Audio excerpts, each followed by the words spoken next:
Buen día, jóvenes. Iniciamos el momento de la geografía, siempre dirigida por su profesor y facilitador académico, Carlos Sánchez de Perú. El día de hoy, jóvenes, vamos a tratar el primer tema, o el segundo tema, ¿no?, de este tercer bimestre. Es decir, eh, esta breve exposición es para el Colegio Mayor Sistema San Marcos, alumnos del segundo año de secundaria. Como les decía, es el tema número 2, denominado la atmósfera.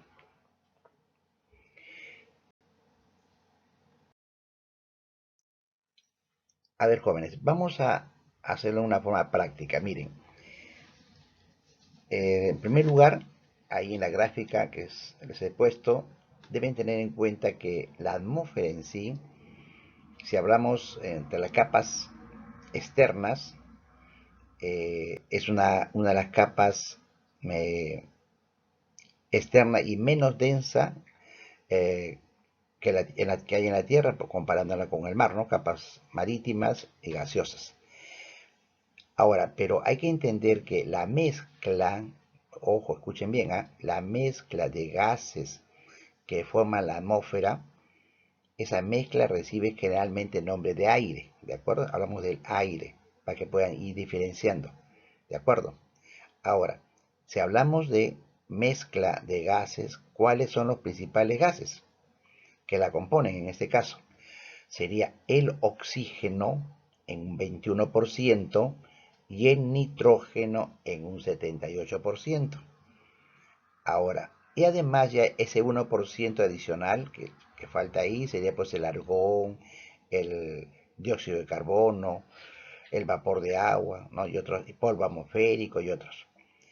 Pero entre el oxígeno y el nitrógeno, entre estos dos elementos, si bien es cierto, el nitrógeno hay mayor cantidad, pero el oxígeno tiene mayor peso específico.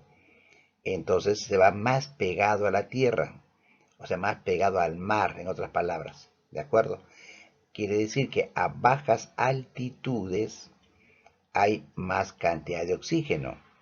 Conforme uno sube sobre la tierra nomás, en las cordilleras, en las alturas, cuando hay mayor altitud, hay menor cantidad de oxígeno. ¿De acuerdo? Esto para que vean los estragos que suceden a veces cuando nosotros vamos a la sierra, subimos, por ejemplo, una montaña y nos agitamos rápido, falta de oxígeno.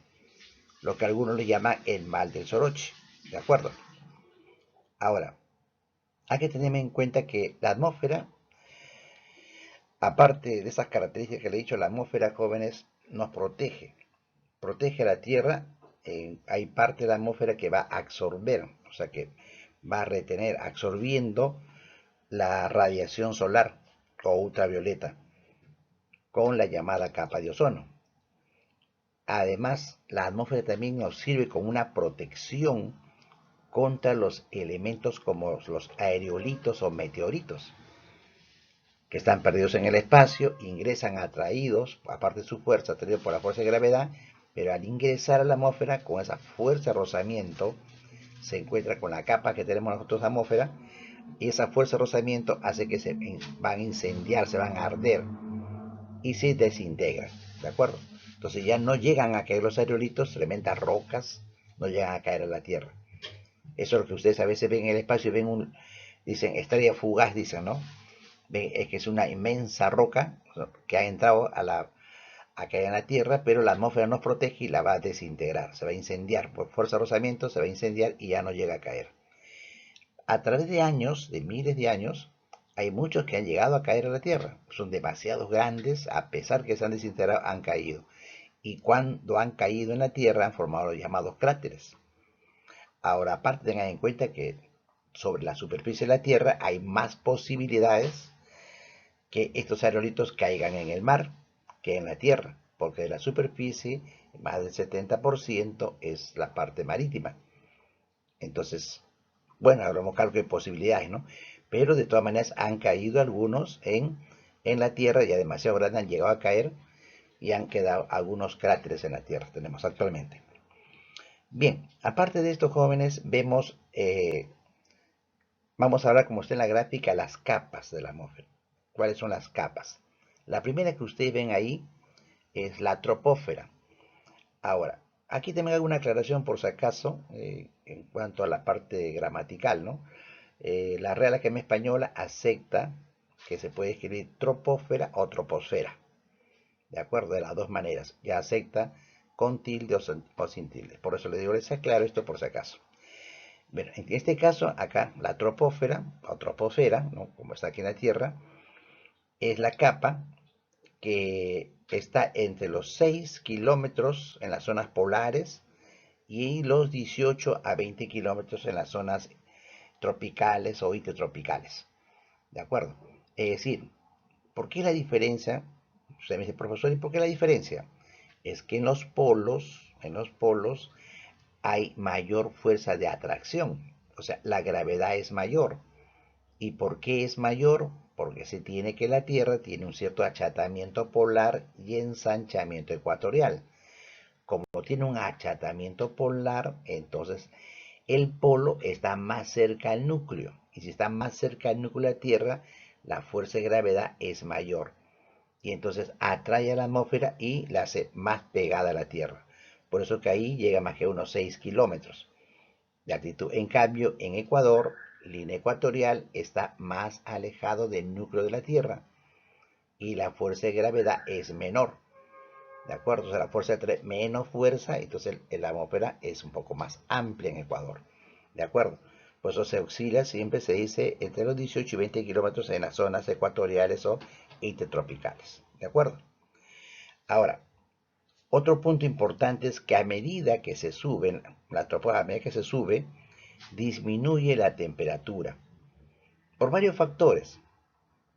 Porque ustedes dirán, bueno, si sube, vamos subiendo por la troposfera, nos estamos acercando más al Sol, pero nos estamos alejando de la Tierra, de la energía de la Tierra. Entonces, por eso en ese momento decimos nosotros que suceden fenómenos importantes en la temperatura, ¿no? Por eso se dice, ¿no? A medida que se sube, disminuye la temperatura en la troposfera. ¿Qué más podemos afirmar? Que en la troposfera suceden todos los fenómenos meteorológicos. Profe, ¿a qué se refiere con eso? A las lluvias, los rayos, truenos, relámpagos, arcoíris, todo sucede dentro de la troposfera. Porque las nubes llegan hasta esas alturas y entonces debajo de las nubes se producen casi todos los fenómenos meteorológicos fundamentales, geográficos. Ahora, si vamos ya en el límite, ustedes ven ahí en la gráfica, si vamos al límite, antes de entrar a la tropopausa, en el límite, van a encontrar que se llega a un promedio de menos 50 grados, ¿no? Un promedio más o menos. Ahora, ustedes tengan en cuenta, jóvenes, que terminando casi, o dentro, podemos decir así, dentro de la troposfera, ustedes ven ahí la flecha que indica entre los 14 y 18 kilómetros de altitud, hay una zona que si tiene, bien es cierto, tiene la misma composición, pero es una zona calmada, porque ya ahí ya no llegan las nubes. Ya esa zona calmada, así porque ya no suben, no llegan a ese tipo de las nubes, se llama la tropopausa. La tropopausa.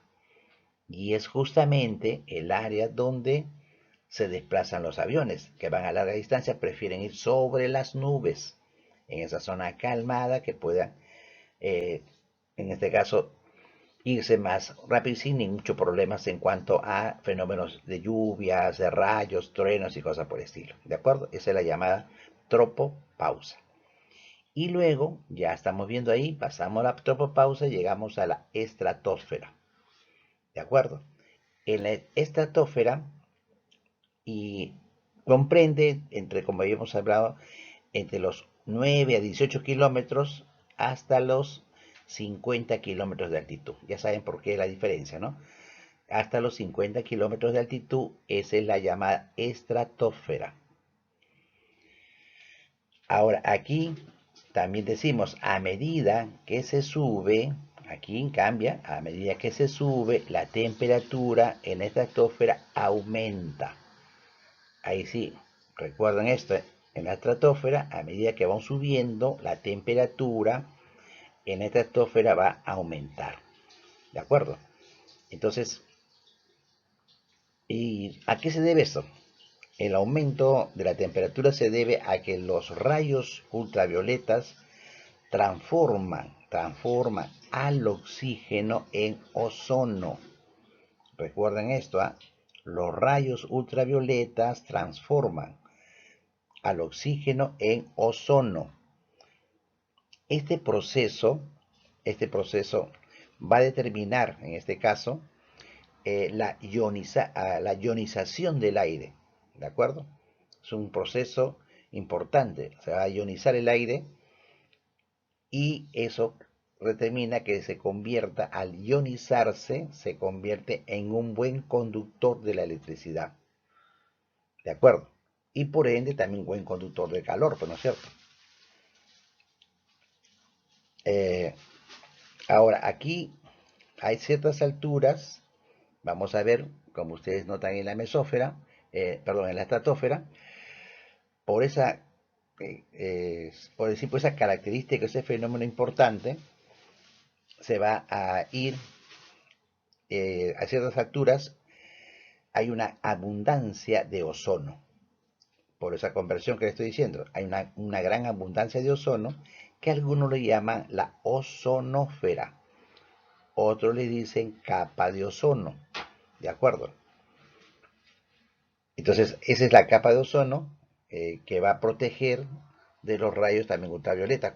Esa es una conversión, ¿no? Se convierte el oxígeno, recuerden bien, se convierte el oxígeno en ozono y el ozono nos protege de los rayos solares, que vamos a ver más adelante cómo nos va a proteger de la fuerza que tienen los rayos solares. Solamente para que tengan una idea ustedes, del 100% de intensidad de los rayos solares a la Tierra solamente llega el 11%.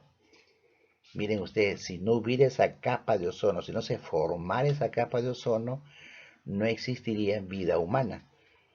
Porque imagínense ustedes 10 veces más la temperatura que tenemos. Si cuando llega a 30, nada más como estamos con el calor, ahora imagínense usted 300 grados, ¿cómo estaríamos, no? No habría vida humana. Entonces le debemos mucho a la capa de ozono, que se encuentra ahí, esa capa de ozono, y eh, ahora analizando, pasamos la capa de ozono, o repito, le llaman la ozonósfera, esa capa que está dentro de la estratosfera, está la capa de ozono, o también llamada ozonósfera. Eh, por eso que podemos, si hablamos en kilómetros, de 15 hasta los 40 kilómetros, más o menos, eh, está la capa de ozono. Eh, entonces, ya, esa es la función que les decía a ustedes. Ahí vamos a ver más adelante esa función de la capa de ozono. Y luego encontramos ahí la mesósfera, ¿no es cierto? La mesósfera. La mesósfera, en este caso, es la tercera capa atmosférica y se va a extender entre los 50 y 80 kilómetros de altitud. Eh, Ahí sí podemos hablar que es la zona más fría de la atmósfera. Miren, esa es la zona ya más fría de la atmósfera, inclusive hablamos de menos 80 grados, o sea, negativa, menos 80 grados Celsius, esa es la llamada mesósfera en este caso. De acuerdo, ahí seguimos, por eso avanzamos ahí con un metraje de 80 kilómetros y nos vamos a encontrar ya en este caso con la llamada ionósfera. La ionósfera eh, también le llaman, van a encontrar ustedes como la termósfera, o sea, es decir, termósfera o ionósfera. ¿De acuerdo? Aquí también la temperatura, aquí hay un proceso, la temperatura va a aumentar con la altitud. Quiere decir, a mayor altitud va a haber mayor temperatura. Cuanto más nos acercamos al Sol, mayor temperatura. La temperatura en la termósfera, por ejemplo, puede llegar hasta 1500 grados. Ya miren ustedes la diferencia, 1500 grados. ¿De acuerdo? Ese es un promedio para que vean ustedes cómo está en la ionósfera. Y luego, ya ahí quizás ya no alcanzó el espacio, pero después de la ionosfera tenemos la exósfera. Exósfera. La exósfera, aquí es la parte donde, por ejemplo, aquí ya los átomos se escapan del espacio.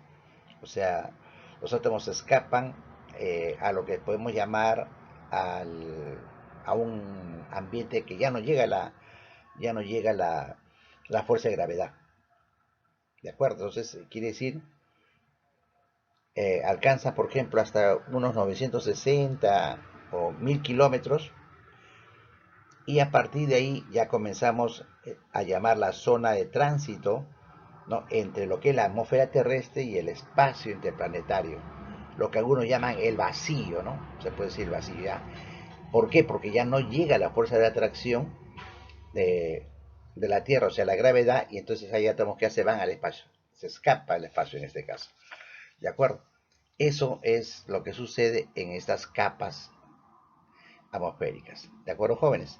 Bien, eso es como un resumen. Ahora, hay algunas particularidades que le decía, como por ejemplo la ozonósfera. En esta gráfica sí les explico un poco más. La ozonósfera tamiza los rayos solares, tamiza. ¿Y qué significa tamizar? Son tres funciones. La primera, llegan los rayos solares y como ustedes ven en la gráfica, por la densidad que tiene la ozonósfera va a determinar que haya una reflexión. Llegan y miren, se reflejan al espacio. Un gran porcentaje se devuelve al espacio. Segunda función es la función, en este caso, de distribución. Es decir, los que entran a la ozonósfera se distribuyen, se desvían hacia alrededor, como un aro, ¿no?, dando vueltas alrededor son desviados alrededor de la capa, ¿de acuerdo? Esa es la segunda función, la de distribución o de desviación, se puede decir así. Y la tercera es la de absorción, quiere decir que de todas maneras un porcentaje se va al espacio, un porcentaje se va alrededor, y lo que llegan a pasar, ¿no? Solamente ya, pues eso dice absorción, absorbe, y solamente, repito, va a llegar el 10 al 11% de intensidad de los rayos ultravioletas, ¿de acuerdo? Esa es la función de la capa de ozono. Luego, otro punto acá, es una forma gráfica para lo que les había hablado sobre la ionósfera o las ondas radiales. La formación de iones determina que antiguamente se usa mucho las ondas radiales. Se manda, hay una antena, que son las antenas transmisoras, la antena transmite, pero las ondas radiales llegan hacia el espacio. Y sirve como, fuera como un cordón de luz, ¿no? Así, como le dije a ustedes, es buena conductora de electricidad, que sí que permite los iones ser usados para que lleguen ahí y se reflejen hacia otra antena, que puede ser la antena receptora, y de esa manera llega la comunicación. Esa es la función también que nos sirven los iones en este caso. Ahora, otro punto que hablamos sobre la magnetósfera terrestre. Pero ya cuando hablamos de la magnetósfera, ya no es, digamos, una capa, o sea que ya no es una capa atmosférica que es uniforme, toda la Tierra, como las demás que hemos visto. No, no, acá hablamos ya de un espacio, una región, sectores de la atmósfera. Hay sectores de la atmósfera o regiones de la atmósfera en que se forman la magnetósfera. Es una región, en este caso, y que se genera por los llamados, ¿cómo le podría decir? Hay los núcleos que se forman, los núcleos terrestres, por la misma combinación y la atracción.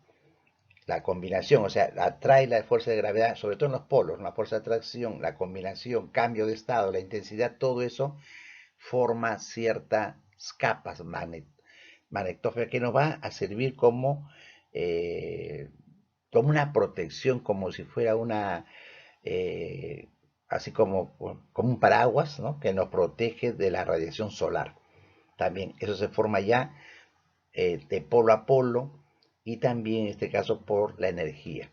En eso tiene muchos factores que intervienen: la fuerza de rotación, la polarización, los vientos, las capas de ozono. Todo eso forma esa radiación que le llamamos nosotros la magnetósfera terrestre, que mayormente se distingue en regiones, en algunas zonas. ¿De acuerdo? Eso para que tengan idea. Y luego viene la llamada luminiscencia nocturna. Ese es el air glow. Y como ustedes ven ahí la gráfica, miren ustedes, está muy clásico, se toma esa foto casi siempre en el sector de los polos. eh, y vienen a ser en sí, las capas son capas situadas cerca eh, de la llamada mesopausa, o sea, una parte intermedia de las capas, y que mayormente se caracteriza porque se forman debido a que las moléculas se van a reestructurar, ionizándose tanto por la luz solar durante el día y la disminución en la noche. Eh, a ver, vamos a verlo para que ustedes puedan más o menos tener una idea cómo sucede esto. Los cambios de temperatura hacen que los elementos se vayan descomponiendo. Por ejemplo, miren, ustedes tienen una olla, ponen agua a hervir, fuerte calor y va a cambiar de estado. El oxígeno que está en el agua, con estado líquido, con el calor va a separarse del hidrógeno, se va a convertir en un gas. El hidrógeno también, el oxígeno se convierte en un gas, ¿no es cierto? Bien. Y entonces ustedes ven ese vapor de agua que sale, ¿no? Cuando hierven agua, vapor de agua. Pero al pegarse en la tapa de la olla, si apagan ustedes la candela, nuevamente se va a concentrar y cambia el estado y se forman gotas de agua, ¿no es cierto? Bien, ahora háganse la idea de eso a nivel mundial. En los polos, fuerte radiación solar, de igual manera se comienza a elevar el oxígeno, el nitrógeno, y a eso es lo que se llama esa descomposición. Se separan los elementos, se van separando, y entonces, como están en la separación, ¿qué sucede? Se va los rayos, la Tierra sigue girando y baja la intensidad de los rayos solares. Entonces, al bajar la intensidad de los rayos solares, estos elementos que se habían separado nuevamente se van a juntar, pero ya en el espacio. Ese cambio de estado, de pasar así de calor fuerte a un calor ya más tibio, hace que se forme las luminiscencias, así como ustedes ven. Así como se forma el arco iris, han visto ustedes también, ¿no? Que es por las lluvias y el sol, ahí sale el arco igualito acá. Acá se hace la luminiscencia, se hace por esos cambios de estados entre los elementos. ¿De acuerdo, jóvenes? Bien, esto para explicarle en forma breve, siempre les acompaño a, a esta breve exposición. Les he mandado un archivo en la que está ya detallado lo que les he manifestado, jóvenes. ¿De acuerdo? Bien, repasen así con responsabilidad para las exposiciones que se vienen muy pronto. Bien, jóvenes, gracias por su atención. Será hasta la próxima.